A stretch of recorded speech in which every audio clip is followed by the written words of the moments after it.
Bea Alonso, hindi ako ang nakapag-break.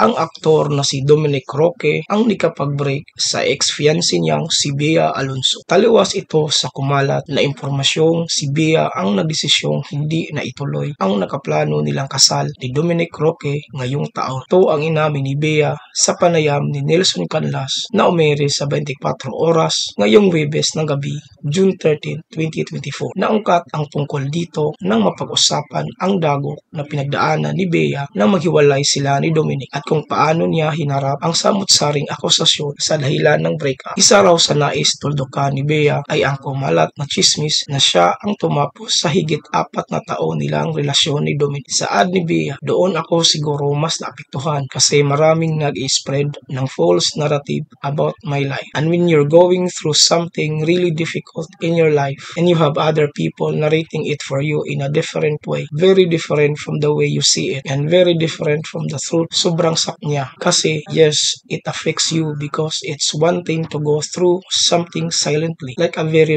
huge heartbreak. But it's another thing to be going through in it front of the public na iba yung narat. Sundot ni Nelson, and people forget na ikaw yung nagipag-break. Ikaw yung unang naapektuhan eh. Sa puntong ito, nilinaw ni Bea na hindi siya ang tumapos sa relasyon. Pagkontra ng actress, actually that's false. That's false. Hindi ako ang nakipag-break. Mahihinuhang pati si Nelson ay nagulat sa revelasyon ni Bea. Kaya muli niya itong tinanong, so hindi ikaw ang nakipag-break? Sagot ni Bea, oo, pero huwag na nating pag-usapan yun. Ninais ni Bea na huwag nang ungkatin ang paghihiwalay nila ni Dominic bilang respeto na rin daw sa kanilang pinagsamahan. Sabi niya, let's leave it in the past and it's amicable. Okay naman kami. It would be disrespectful to the relationship and to the other person to talk about it. It's a very sensitive topic and gusto kong bigyan ng respeto at gusto kong iwan sa magandang paraan what we had.